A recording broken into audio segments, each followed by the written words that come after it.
YouTube math স্কুলের পক্ষ থেকে নতুন একটা ভিডিও তোমাদের স্বাগত জানাই। আশা করি তোমরা সকলে ভালো আছো। ইতিমধ্যেই তোমরা যারা ক্লাস 9 পাস করে 10-এ উঠেছো তাদের জন্য এই বছরের ফেব্রুয়ারি মাসের মডেল অ্যাক্টিভিটি টাস্ক স্কুল থেকে দেওয়া হয়েছে। আমি সেই মডেল অ্যাক্টিভিটি টাস্কের গণিত বিষয়ের প্রশ্ন উত্তর এই ভিডিওয় আলোচনা করব। তা চলো শুরু করা যাক। আমরা দেখতে পাচ্ছি যে নিচের প্রশ্নগুলির উত্তর দাও। এক দাগে আছে দেখো, ঠিক উত্তরটি বেছে নিয়ে লেখো। একের কতে আছে যে সরল সুদের ক্ষেত্রে দ্বিতীয় বছরের সুদ কি হবে? তৃতীয় বছরের সুদের অসমান, চতুর্থ বছরের সুদের অসমান, যে কোনো বছরের সুদের অসমান, এবং ডিতে আছে প্রথম বছরের সুদের সমান। তা সরল সুদের ক্ষেত্রে আমরা কি জানি যে প্রাপ্ত সুদ অর্থাৎ যে সুদ আমরা পাই সেটি আসলের সাথে যোগ হয় না। স্বাভাবিকভাবেই সুদ যদি আসলের সাথে যোগ না হয় আসলের কোনো পরিবর্তন হয় না। আসল যদি নির্দিষ্ট থাকে তাহলে প্রতি বছরই কি হয়, সুদের পরিমাণটাও নির্দিষ্ট থাকে। অর্থাৎ দ্বিতীয় বছরের সুদ কি হবে, প্রথম বছরের সুদের সমানই হবে। তাহলে আমরা কোন উত্তরটি পাবো? আমরা পাবো উত্তর অপশন ডি, যে প্রথম বছরের সুদের সমান।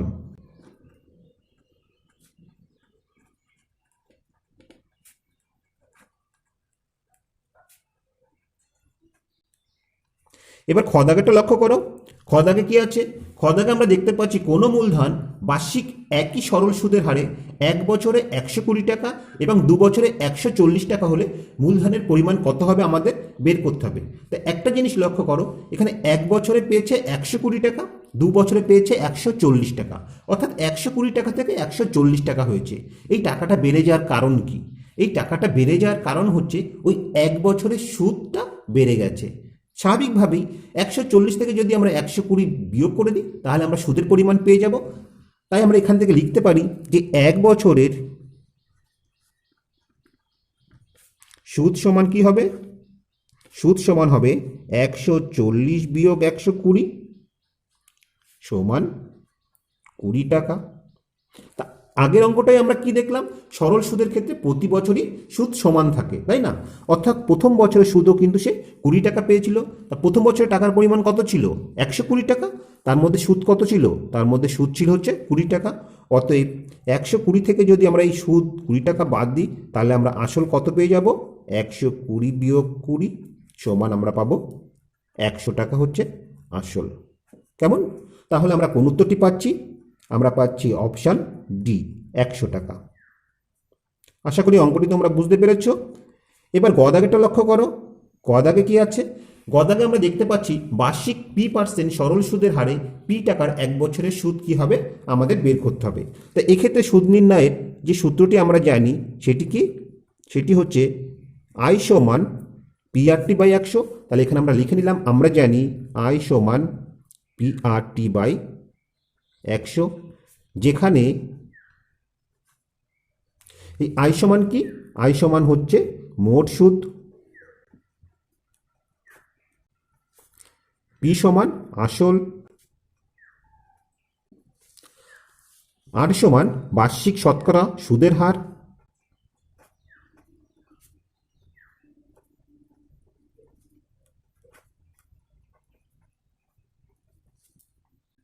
টি সময় সময়।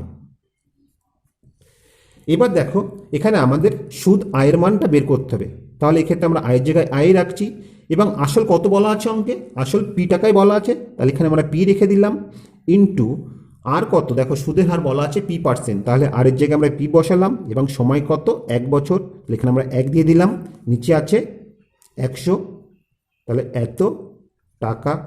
পিপি গুণ করলে আমরা PA² পাচ্ছি এবং তাকে 1 দিয়ে গুণ করলে PA² হবে, নিচে 100, অর্থাৎ PA² বাই 100 টাকা হচ্ছে আমাদের নির্ণীয় সুদ। তাহলে আমরা কোন উত্তরটি পেলাম?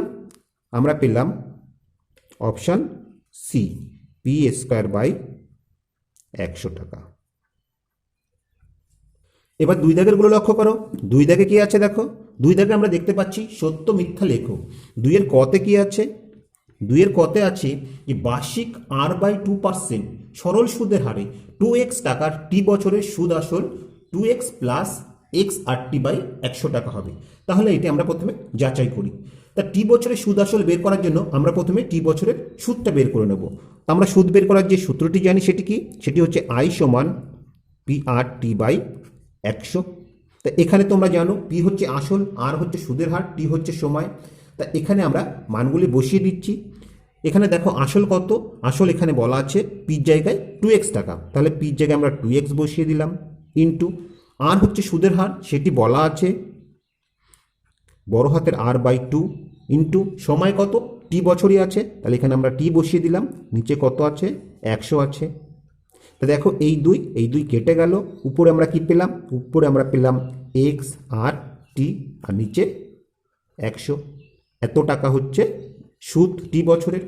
তো এখানে আমাদের সুদ আসল বের করতে হবে, তাহলে সুদ আসল কী হবে, সুদ আসল বের করতে গেলে আমাদের আসলের সাথে সুদটা যোগ করতে হয়, অর্থাৎ আসল ছিল 2x টাকা, তার সাথে সুদ XRT/100 যোগ করব, এত টাকা হচ্ছে আমাদের সুদ আসল। অঙ্কে তো সেটি বলা আছে, অতএব এই বিবৃতিটি কি হবে, বিবৃতিটি সত্য হবে। তাহলে এখানে আমরা লিখে নিই, অতএব বিবৃতিটি সত্য। এবার পরেরটা লক্ষ্য করো, খদাগে কি আছে দেখো, খদাগে আমরা দেখতে পাচ্ছি যে কোনো মূলধন 10 বছরের দ্বিগুণ হলে বার্ষিক সরল সুদের হার হবে 10%। তাহলে অঙ্কটি আমাদের একটু করে দেখতে হবে। এখানে মূলধনের পরিমাণ বলা নেই, সেটি আমরা ধরে নিই, যে ধরি মূলধন সমান পি টাকা। এখানে কি বলছে, মূলধন দ্বিগুণ হবে, তাহলে দেখো মূলধন দ্বিগুণ হলে হবে 2p টাকা। তাহলে দেখো পি টাকা যদি 2p টাকা হয় তবে সুদ কত, এই 2p থেকে আমরা যদি পি টাকা বাদ দিই তবে আমরা সুদটা পেয়ে যাব, কেননা পির সঙ্গে সুদ যোগ হয়েই তো 2p টাকা হয়েছে, অর্থাৎ পি টাকা পাবো আমরা সুদ। এখানে সময় কত, সময় বলা আছে 10 বছর। এবার দেখো আমরা কি জানি, আমরা জানি I সমান PRT/100। এখান থেকে যদি কোনাকুনি গুণ করি, আয়ের নিচে তো 1 আছে, তাহলে আমরা পাচ্ছি PRT সমান I গুণ 100। অতএব এখান থেকে আমরা যদি আর এর মান বের করি তাহলে আরকে আমরা রেখে দেব, অতএব আর সমান আমরা কি পাচ্ছি 100 I × 100/PT। তাহলে এখানে আমরা সরাসরি এই সম্পর্কটাই লিখছি। তো দেখো এখানে আর সমান কি হবে, আর সমান হবে 100 গুণ I, ঠিক আছে, বা I গুণ 100 একই ব্যাপার, বাই PT। এবার আমরা মানগুলি বসিয়ে দিচ্ছি। তা দেখো 100 গুণ I বলতে সুদ, সেটি কত বের করেছি আমরা, পি টাকা বসিয়ে দিলাম, বাই আসল কত ধরেছিলাম আমরা, আসল আমরা পি টাকায় ধরেছিলাম, তাহলে এখানে আসল পি টাকা বসিয়ে দিলাম, সমান কত, সময় হচ্ছে 10 বছর বসিয়ে দিলাম, পি কেটে গেল, 10 দিয়ে 100কে কাটলে আমরা 10 পাবো। অতএব আর এর মান কত বের হলো, আর এর মান 10 বের হলো। অতএব বার্ষিক শতকরা সুদের হার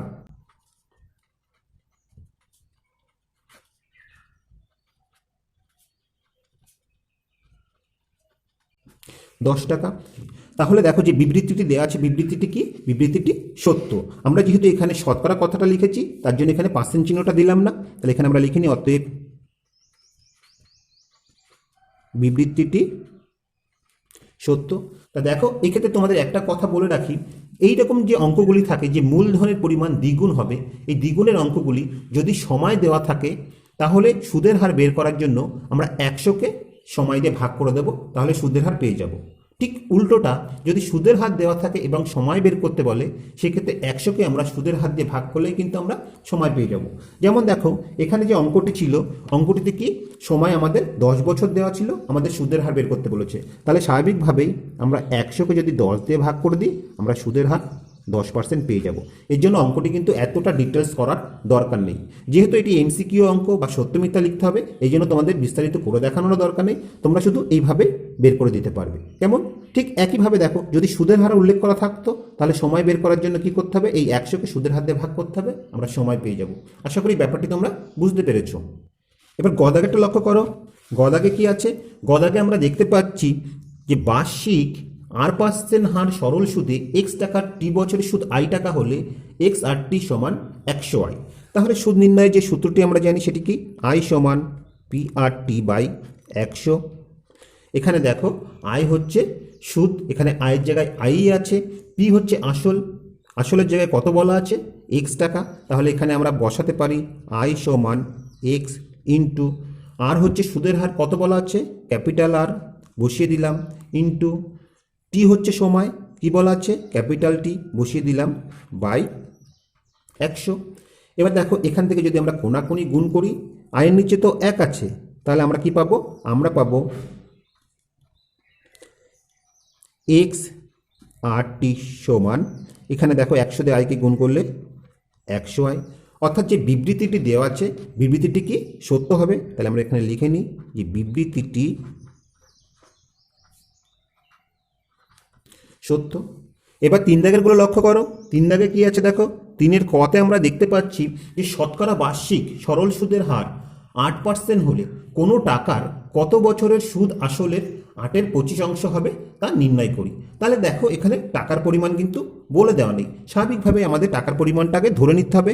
তাহলে আমরা ধরি যে আসল সমান পি টাকা। এবার এখানে সুদ কি হবে, এই সুদ হচ্ছে আসলের অর্থাৎ পি এর কত অংশ 8/25। তাহলে আমরা পিকে 8/25 দিয়ে গুণ করলাম, আমরা পেলাম 8p/25 টাকা হচ্ছে সুদ।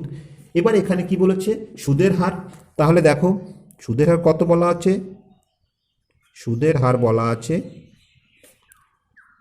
8%। আমাদের কি বের করতে হবে, আমাদের বের করতে হবে সময়টা। তাহলে আমরা যে সূত্রটি জানি সেটি কি, আমরা জানি আই সমান PRT/100। তাহলে এখানে আই PRT কি সেগুলো আমরা লিখে নিচ্ছি। তা দেখো এখানে আমরা এগুলি লিখে নিয়েছি, এবার আমরা মানগুলি বসিয়ে দিচ্ছি। তা এখান থেকে আই কত, আই হচ্ছে 8p/25 সমান, এক্ষেত্রে আসল পি ধরেছি আমরা, সুদের হার আর কত 8, সময় কত আমরা বের করব, আর এক্ষেত্রে নিচে কি আছে 100 আছে। এবার দেখো আমরা যদি কোনাকুনি গুণ করি তাহলে এক্ষেত্রে আমরা কি পাচ্ছি, আমরা পাচ্ছি 25 into P into 8 into T, আর এক্ষেত্রে আমরা পাচ্ছি 8p/100। ঠিক আছে, যেভাবে আছে সেভাবেই আমি গুণ অবস্থায় রেখে দিলাম। এবার এখান থেকে আমরা টি এর মানটা বের করব, তাহলে আমরা কি পাচ্ছি দেখো টি সমান 8p/100, নিচে কি আসবে, নিচেই টোটালটা চলে যাবে অর্থাৎ 25 গুণ পি ইন্টু 8। এবার দেখো এই 8 কেটে গেল, পি কেটে গেল, 25 দিয়ে 100কে কাটলে আমরা 4 পাবো, অর্থাৎ টি সমান কি বের হলো, টি সমান আমাদের 4 বছর বের হলো। এবার ওখানে আমাদের উত্তরটা লিখে নিতে হবে, তা উত্তরটা আমরা লিখে নিচ্ছি। দেখো এখানে আমরা উত্তরটা লিখে নিয়েছি যে শতকরা বার্ষিক সরল সুদের হার 8% হলে কোনো টাকার 4 বছরের সুদ আসলের 8/25 হবে। কেমন এরকম তোমরা উত্তরটা লিখে নেবে। 3-এর ক্ষয়ে কি আছে দেখো, 3-এর ক্ষয়ে আমরা দেখতে পাচ্ছি যে বার্ষিক 3% সরল সুদের হারে কোনো মূলধন 5 বছরে সুদে আসলে 966 টাকা হলে মূলধনের পরিমাণ আমাদের নির্ণয় করতে হবে। তো এখানে আমরা প্রথমে ধরে নিই মূলধনটা কত পি টাকা, তাহলে ধরি মূলধন সমান পি টাকা। তাহলে সুদ কি হবে, এখানে দেখো সুদ আসল কত পেয়েছে 966 টাকা, তাহলে এই সুদ আসল অর্থাৎ 966 টাকা থেকে যদি পি টাকা বাদ দিই তবে আমরা সুদটা পেয়ে যাব। কেমন, সময় কত বলা আছে, সময় সমান আছে 5 বছর, এবং সুদের হার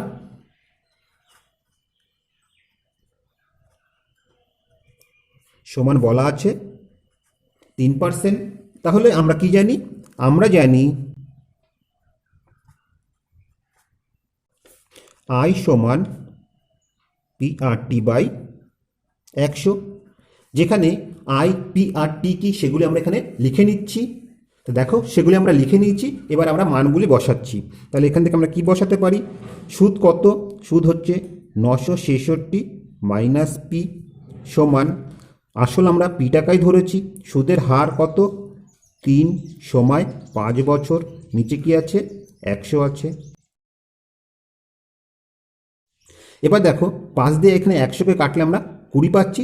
এবার এটিকে আমরা কোনাকুনি গুণ করে দিচ্ছি, তা দেখো এখানে এর নিচে তো 1 আছে, তাহলে এইটি দিয়ে গুণ করলে আমরা কি পাবো? আমরা পাবো 3p সমান কি হচ্ছে 20 দিয়ে 966কে গুণ করলে আমরা পাচ্ছি 6 দুগুণী 12, 2 হাতে 1, 6 দুগুণী 12 একে 13, 3 হাতে 1, 18 একে 19 এবং শূন্যটা বসিয়ে দিলাম। অর্থাৎ 19,320 মাইনাস 20p।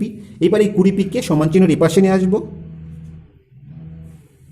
তাহলে কি হবে? প্লাস হয়ে যাবে, অর্থাৎ আমরা পাবো 3p প্লাস 20p সমান 19,320, বা এখান থেকে 23p সমান 19,320, বা p সমান কি হবে? p সমান দেখো এই 19,320কে 23 দিয়ে ভাগ করব। তো দেখো 193-এর মধ্যে 8 বার যাচ্ছে, 8 বার গেলে কত হচ্ছে? 184। তাহলে 184 থেকে 193 কত? 9, অর্থাৎ 9 থাকছে। তাহলে আমরা কি পাচ্ছি? 9 2 92। 92-এর মধ্যে কবার যাবে? 4 বার যাবে। 4 23 92, এবং এই শূন্য থাকলো, শূন্য আমরা বসিয়ে দিলাম। অতএব পি সমান আমরা কত পেলাম? পি সমান আমরা পেলাম 840 টাকা। তাহলে এখানে আমরা লিখে নিই, অতএব নিম্ন মূলধন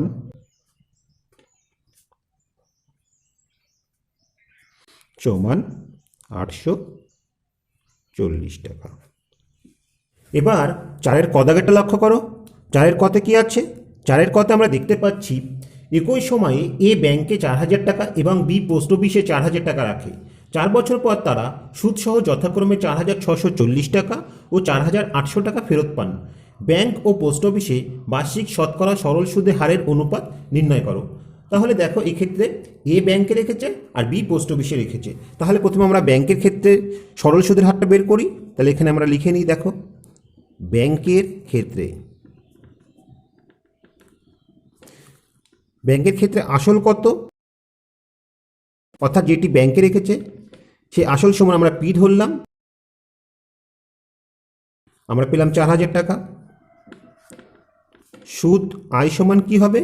এখানে দেখো ব্যাংকে 4,000 টাকা রেখে ও পেয়েছে 4,640 টাকা। তাহলে 4,640 থেকে আসল 4,000 টাকা বাদ দিলে আমরা 640 টাকা পেলাম সুদ। সময় টি সমান কত? কত সময়ের জন্য রেখেছে? 4 বছরের জন্য রেখেছে। আমরা কি করব? আমরা সুদের হারটা বের করব, যেটি আমরা আর ধরছি। কেমন? তা আমরা কি জানি? আমরা জানি দেখো আই সমান PRT বাই 100। এখান থেকে যদি কোনাকুনি গুণ করি, অর্থাৎ দেখো এখানে আয়ের নিচে 1 আছে, তাহলে এখানে আমরা কি পাচ্ছি? আমরা পাচ্ছি PRT সমান 100 গুণ আই। এখান থেকে আমরা যেহেতু আর এর মান বের করব, অতএব আর সমান কি হচ্ছে? 100 গুণ আই বাই পিটি। তা এই যে সম্পর্কটা আমরা পেলাম, এক্ষেত্রে আমরা সরাসরি এই সম্পর্কটাই ব্যবহার করতে পারি। তাহলে দেখো আমরা জানি যে আর সমান 100 গুণ আই বাই পিটি। এখানে আমরা মানগুলি বসিয়ে দিচ্ছি। তো দেখো আয়ের মান কত? 640, পি অর্থাৎ আসল কত? 4,000, সময় টি কত? 4।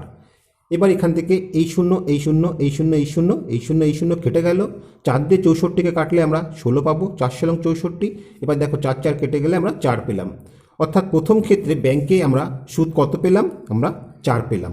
তাহলে এখানে আমরা লিখে নিই যে ব্যাংকের বার্ষিক সরল সুদের হার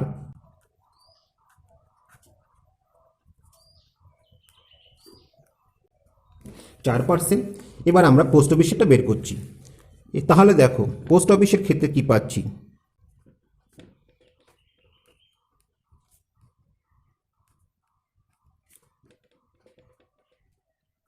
আসল পি সমান কত? পোস্ট অফিসেও 4,000 টাকা রেখেছিল। সুদ আয় সমান কি হবে? তা দেখো এক্ষেত্রে পোস্ট অফিসে 4,000 টাকা রেখে পেয়েছে 4,800 টাকা। তাহলে 4,800 থেকে আমরা 4,000 টাকা বাদ দেব, অর্থাৎ 800 টাকা পাবো আমরা সুদ। সময় কত? সময় টি সমান দেখো সেই একই, অর্থাৎ 4 বছর। আমরা বার্ষিক সুদের হারটা বের করব, তাই না? তাহলে সুদের হার আর সমান আমরা বের করব। তাহলে একইভাবে আমরা লিখতে পারি, আমরা জানি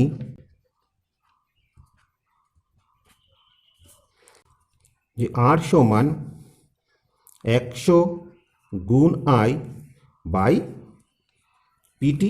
এখানে মানগুলি বসিয়ে দিচ্ছি। তা দেখো 100 গুণ আই, সুদ কত? আয়ের জায়গায় আমরা সুদ 800 টাকা বসালাম।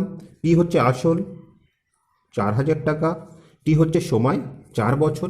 এবার দেখো এখানে এই শূন্য এই শূন্য এই শূন্য এই শূন্য কেটে দিলাম, এই শূন্য এই শূন্য কেটে দিলাম। 4 দিয়ে 80কে কাটলে আমরা 20 পাবো, 20কে 4 দিয়ে কাটলে আমরা 5 পাবো। অর্থাৎ আর এর মান কত বের হলো? আমাদের 5 বের হলো। তাহলে এখান থেকে আমরা লিখতে পারি, অতএব পোস্ট অফিসে বার্ষিক সরল সুদের হার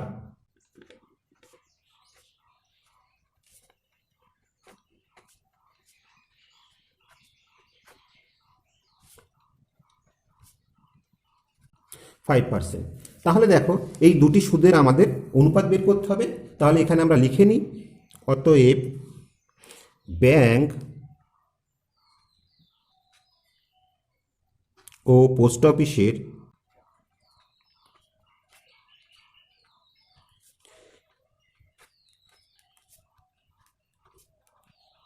বার্ষিক শতকরা সরল সুদের হারের অনুপাত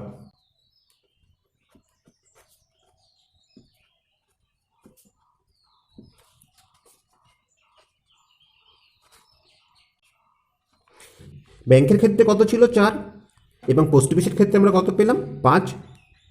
অতএব 4:5 হবে ব্যাংক ও পোস্ট অফিসের বার্ষিক শতকরা সরল সুদের হারের অনুপাত। আশা করি অঙ্কটি তোমরা বুঝতে পেরেছ। এবার 4-এর খ দাগেরটা লক্ষ্য করো। 4-এর খয়ে কি আছে? যে মিস্টার এ চাকুরি থেকে অবসর নেওয়ার সময় গ্র্যাচুইটি বাবদ এককালীন 12 লক্ষ টাকা পেলেন। ওই টাকা তিনি এমনভাবে ভাগ করে এলআইসি ও ব্যাংকে আমানত করতে চান যেন প্রতি বছর সুদ বাবদ তিনি 90,000 টাকা পান।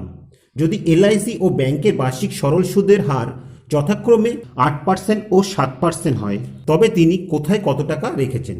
তাহলে প্রথমে আমরা ধরে নিই, যে ধরি তিনি এলআইসিতে X টাকা,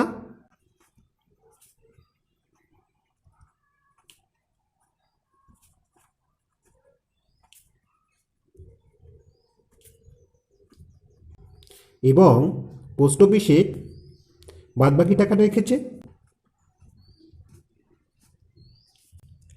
টোটাল টাকা কত? 12 লক্ষ। তার থেকে এলআইসিতে যদি X টাকা রাখে, তাহলে 12 লক্ষ থেকে X টাকা বাদ দিলে যে টাকাটা পাবো, সে টাকাটা তিনি কোথায় রেখেছেন? পোস্ট অফিসে রেখেছেন। এবার এই দুটি টাকা থেকে তিনি বছরে 90,000 টাকা সুদ পায়। তাহলে প্রথমে আমরা এলআইসিতে সুদটা হিসাব করি। তা দেখো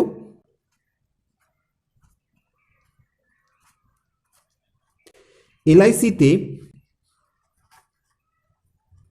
সুদের পরিমাণ কি হবে? তা আমরা জানি সুদ আই সমান পিআরটি বাই 100। তাই এখানে লিখে নিই পিআরটি বাই 100। এবার আমরা মানগুলি বসিয়ে দিচ্ছি। তাহলে দেখো এখানে কত টাকা রেখেছে এলআইসিতে? X টাকা রেখেছে, বসিয়ে দিলাম। এলআইসির ক্ষেত্রে সুদের হার আর কত বলে দিয়েছে? এখানে বলা আছে 8%, 8 বসালাম। সময় কত? 1 বছরের সুদ, তাহলে 1 বসিয়ে দিলাম, নিচে 100। অর্থাৎ আমরা পেলাম 8x বাই 100 টাকা। ঠিক একইভাবে পোস্ট অফিসের সুদটা বের করে নিই আমরা।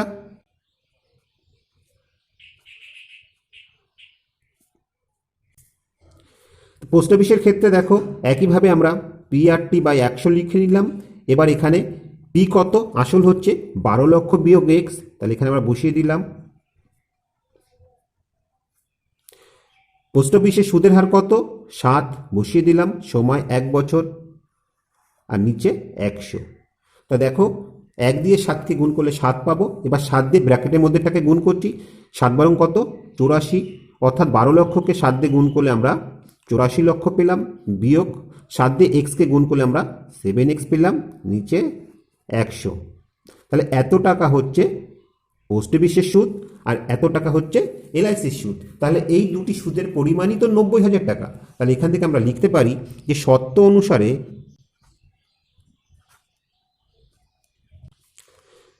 এলআইসির সুদ 8x/100 যোগ পোস্ট অফিসের সুদ 84 লক্ষ মাইনাস 7x/100 সমান কত? 90,000। কেমন? এখান থেকে দেখো এদের লসাগু কি হচ্ছে?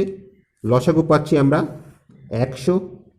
তাহলে উপরে হচ্ছে কি যা আছে তাই, অর্থাৎ 8x প্লাস 84 লক্ষ মাইনাস 7x সমান 90,000। এবার কি করব? কোনাকুনি গুণ করব, অর্থাৎ 90,000কে 100 দিয়ে গুণ করব। তাহলে আমরা কি পাচ্ছি? আর এদিকে দেখো উপরে কি হচ্ছে, 8x থেকে 7x বাদ দিলে আমরা x পাচ্ছি, আর এখানে 84 লক্ষ আমরা বসিয়ে দিলাম, আর 100কে 90,000 দিয়ে গুণ করলে আমরা এখানে 90 লক্ষ পাবো। কেমন? এবার এই 84 লক্ষকে ওপাশে নিয়ে যাচ্ছি, অতএব আমরা পাচ্ছি x সমান 90 লক্ষ বিয়োগ 84 লক্ষ। 90 লক্ষ থেকে 84 লক্ষ বাদ দিলে আমরা কি পাবো? আমরা পাবো 6 লক্ষ। অর্থাৎ তিনি এলআইসিতে